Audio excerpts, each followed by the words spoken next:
Bismillahirrahmanirrahim. Alhamdulillahirrabbilalamin. Wassalatu wassalamu ala ashrafil anbiya'i wal mursalin wa ala alihi wa sahbihi ajma'in, amma ba'd. Assalamualaikum warahmatullahi wabarakatuh. Sahabat-sahabat Grumis yang dicintai Allah, kali ini saya akan berbagi kisah mengenai Nabi Musa, yaitu salah satu nabi yang Masya Allah namanya banyak sekali disebutkan di dalam Al-Quran. Kisahnya juga banyak tercantum di surat-surat di dalam Al-Quran.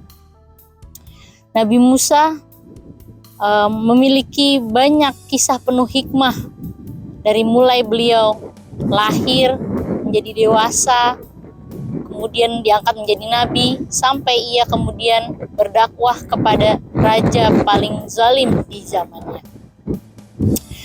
Dari semua kisah Nabi Musa yang ada di dalam Al-Quran, mungkin saya akan menyampaikan salah satu kisah Nabi Musa yang dapat memberikan motivasi bagi saya dan juga bagi sahabat-sahabat Grumis sekalian.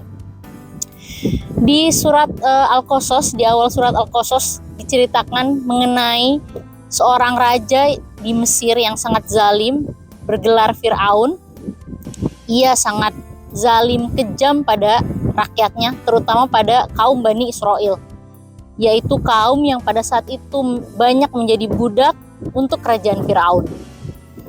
Pada suatu hari, Fir'aun bermimpi bahwa akan ada seorang anak laki-laki dari kalangan Bani Israel yang akan menghancurkan kekuasaannya, mengambil tahta Fir'aun.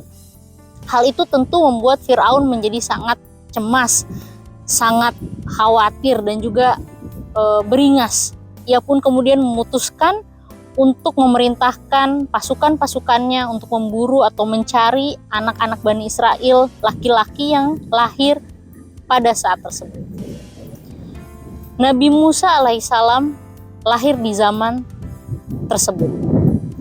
Tentu ibunda Nabi Musa sangat khawatir, sebab ia baru saja melahirkan seorang bayi laki-laki.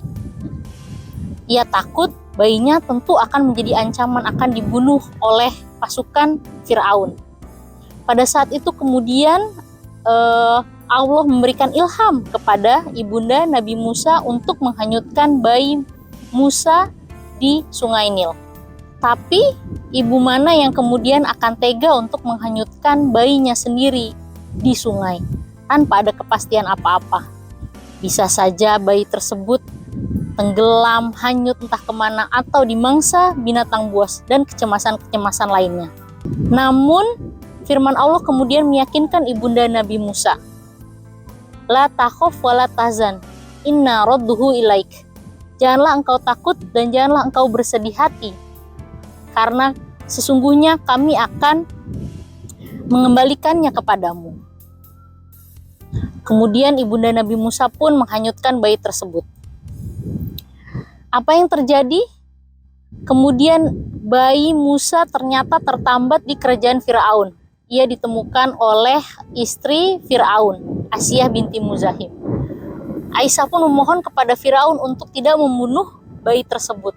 Bahkan ia meminta untuk mengangkat bayi tersebut menjadi anak di kerajaan Fir'aun.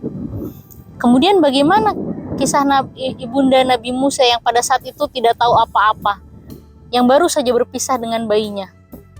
Tidak lama kemudian tersiar kabar bahwa kerajaan mengumumkan untuk mencari ibu yang dapat menyusui dan merawat bayi yang baru saja ditemukan. Berita tersebut kemudian disampaikan kakak Nabi Musa kepada ibundanya. Dengan cara Allah yang luar biasa, Masya Allah, ibunda Nabi Musa pun dipertemukan kembali dengan bayinya. Ia pun dapat menyusui dan merawat bayinya sendiri tanpa ada ketakutan, tanpa ada ancaman, semuanya dengan rasa aman. Padahal sebelumnya ibunda Nabi Musa tidak mengetahui bahwa ia dapat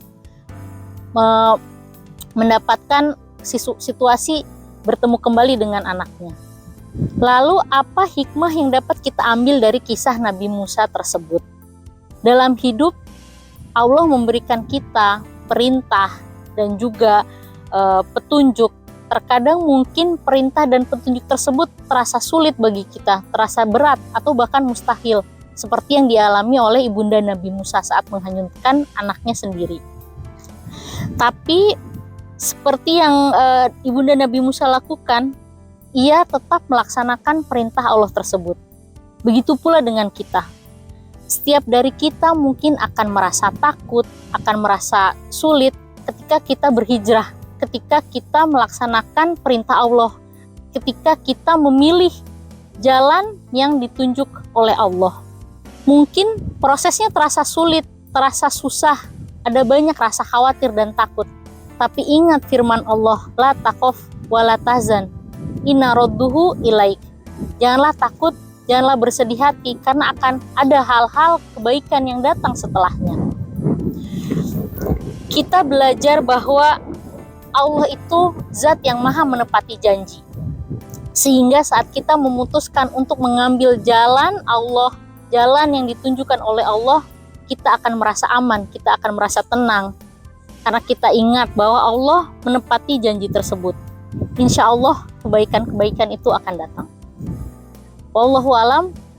Sekian yang saya sampaikan. Wabillahi taufik wal hidayah. Wassalamualaikum warahmatullahi wabarakatuh.